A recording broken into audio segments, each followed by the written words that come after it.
Bonjour mesdames, Mélanie, bonjour. Bonjour. Rifouata, bonjour. Bonjour. Alors vous êtes toutes les deux à la direction foncière de la commune de Koungou. Et évidemment, Koungou se développe, construit.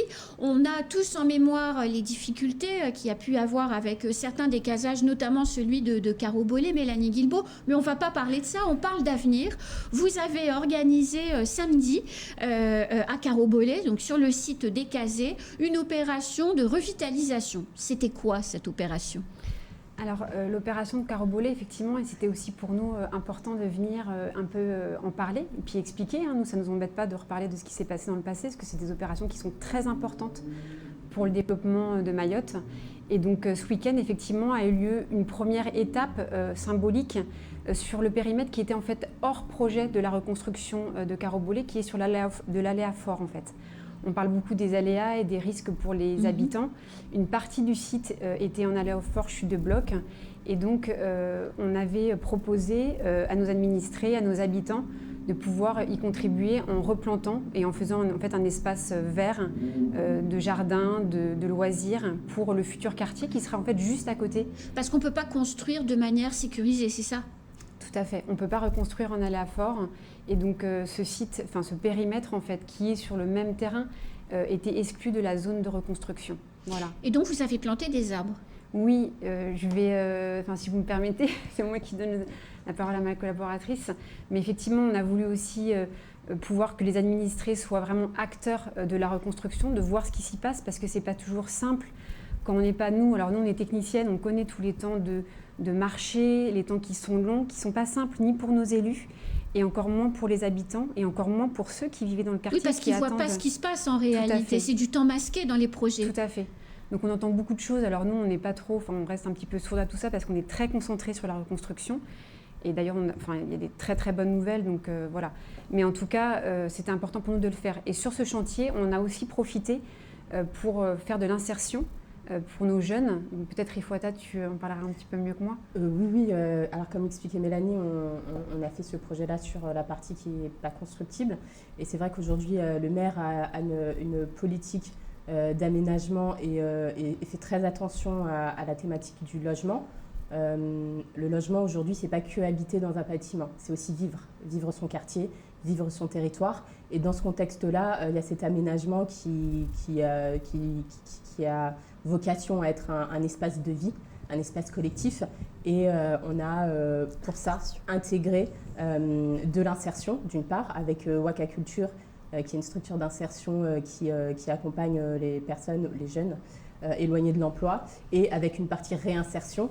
On connaît les problématiques sur Mayotte de jeunesse et de délinquance, et on a aussi à cœur de montrer à cette partie de la jeunesse qu'on est là, que les projets d'aménagement qui se font sur la commune sont aussi faits pour eux et avec eux. Donc on a aussi intégré, avec l'aide de l'Agence nationale du TIGE, qui nous a beaucoup accompagnés, le SPIP. TIGE, c'est Travail d'intérêt général. Et SPIP, c'est les services pénitentiaires de Mayotte, du coup, notamment le chargé de probation qui est sectorisé sur Koungou, qui nous a beaucoup accompagnés, qui a été très réactif. Donc en fait, voilà.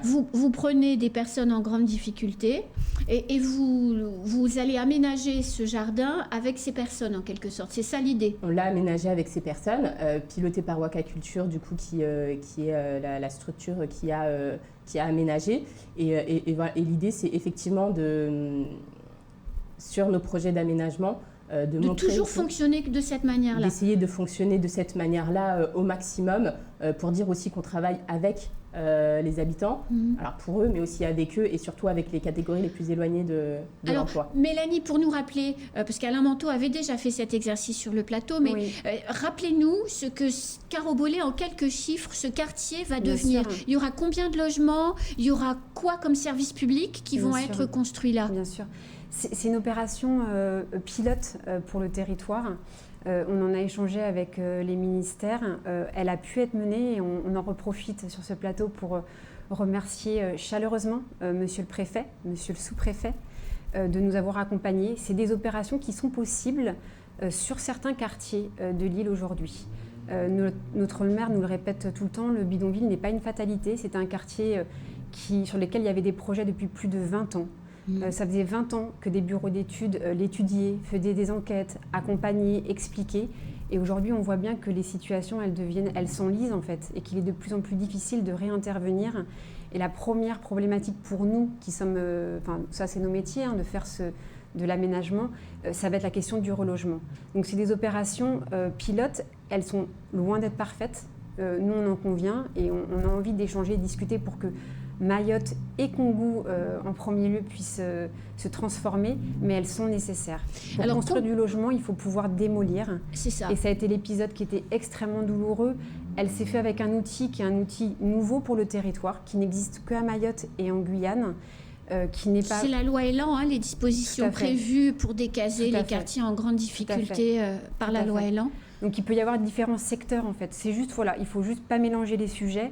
Caro-Bolé, c'est un quartier qui est habité essentiellement par des gens de nationalité française, des gens étrangers en situation régulière, majoritairement en fait, mais qui étaient au cœur en fait de la ville, puisque en fait l'inaction dans nos territoires depuis de trop nombreuses années fait qu'aujourd'hui les quartiers se sont constitués de façon totalement informelle et anarchique, ce qui pose des grandes difficultés pour nos administrés qui vivent aujourd'hui dans des situations... Et donc demain, vous allez remplacer ce bidonville, puisque vous avez employé le terme, je me permets de le reprendre, par combien de logements?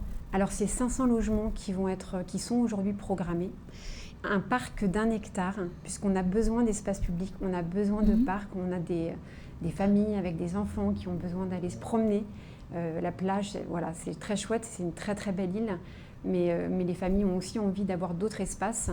On va avoir notre police municipale qui va s'installer au cœur du quartier, qui est en pleine restructuration aussi grâce à l'action de Monsieur le maire. On a aussi une crèche et une école.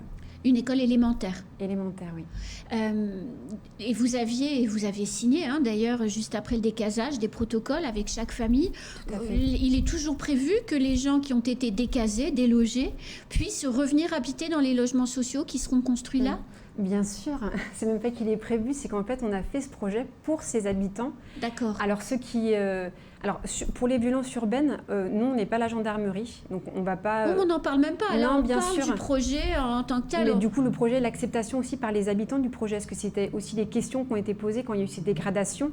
Comment les habitants perçoivent la démolition de leur habitation, qui est quelque chose de violent, de très dur, et comment quand bien même c'est une case en tôle insalubre pour certains, c'est quand même son chez-soi. Bien sûr, et certains ont passé toute leur vie à la consolider, puisque certaines sont arrivées dans des stades un peu plus avancés que d'autres. Donc oui, bien sûr, toutes les conventions ont été signées avec l'ensemble des habitants du quartier. Aujourd'hui, il y a des permanences, et on en profite d'ailleurs de cette matinale pour inviter de façon plus nombreuse les habitants à venir au CCAS de Koungou. Une permanence se tient tous les mercredis pour pouvoir accompagner ces habitants à s'inscrire.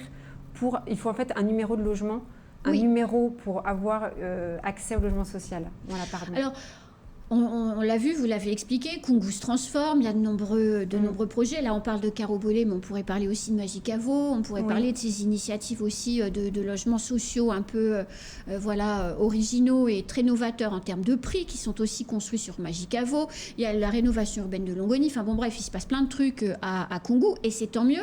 Mais quand on aménage et qu'il se passe des choses, il y a aussi forcément toujours certains qui essayent d'en profiter.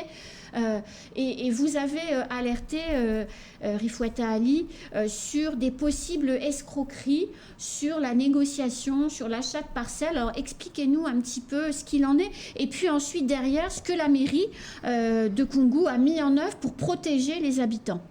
Alors oui, effectivement, on a des réels soucis de foncier qui sont dus à deux choses, principalement une méconnaissance du droit foncier, ce qui est normal, on n'est pas tous techniciens du foncier. C'est très compliqué. C'est extrêmement compliqué, donc il y a une méconnaissance du droit du foncier et du coup de la transmission du foncier dans les familles, donc l'héritage, qui complique aussi la vie des administrés parce qu'ils ne savent pas s'ils sont réellement propriétaires ou pas, quand bien même ils sont de très bonne foi.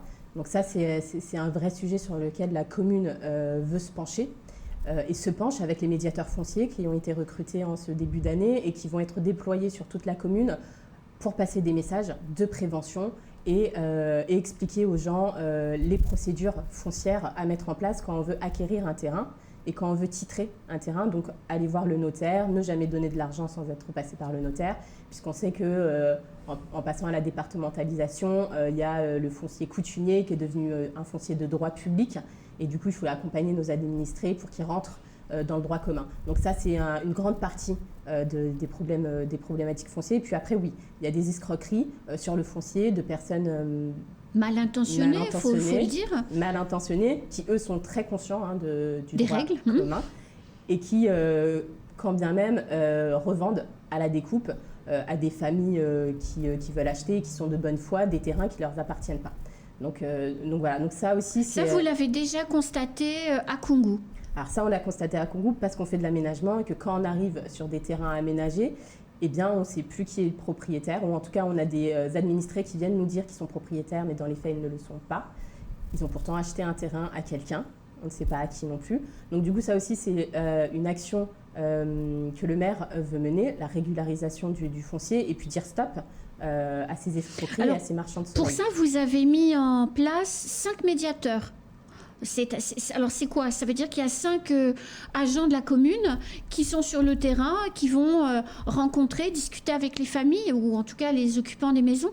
Alors c'est ce que je vous disais, donc eux ils ont 2 actions, ils ont une action de prévention et ils ont une action de repérage. Donc l'action de prévention, c'est d'aller prévenir les habitants, de leur expliquer, de discuter avec eux sur ces modalités foncières. Et puis après, ils ont une action de repérage des nouvelles constructions et des familles qui seraient en difficulté sur ces questions foncières parce qu'ils auraient acheté à quelqu'un de très mal intentionné.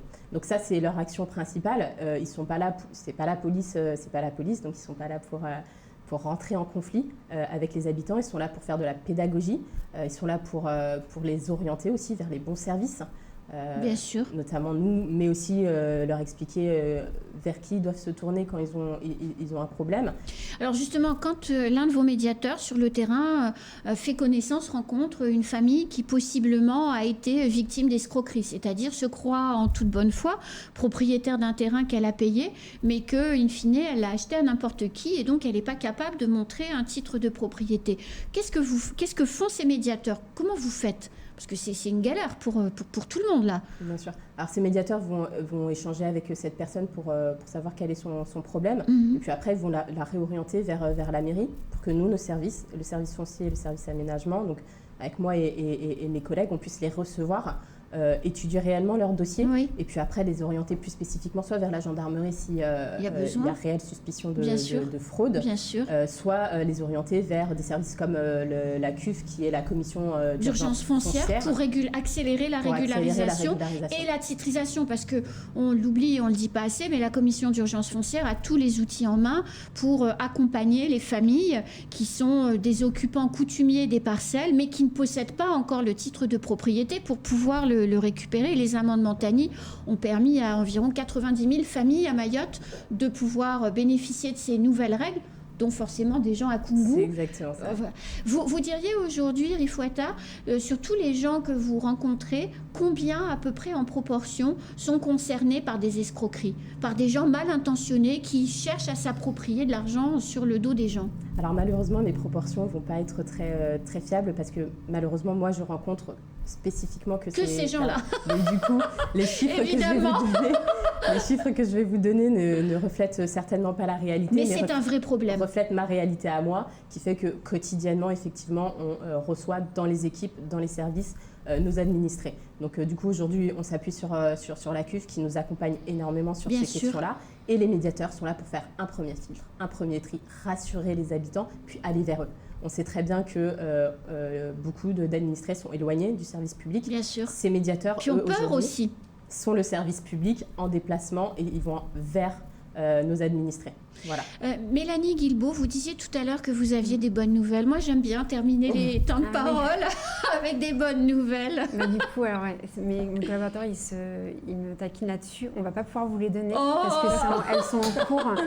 Mais c'est sur les marchés de Carobolé. Oui, bien sûr. Donc, vous allez pouvoir... La bonne nouvelle, c'est que vous n'allez pas déclarer sans suite les marchés. Non, pas du tout. Et que vous allez pouvoir... Le processus de recrutement est en cours. Et c'est des très bonnes nouvelles sur les candidats. Bon, ben voilà, c'est ça la bonne nouvelle. Même si vous ne pouvez pas encore nous dire que c'est un tel ou un tel, déjà ne pas déclarer sans suite parce qu'il y a des réponses, c'est quand même très important. Bien sûr.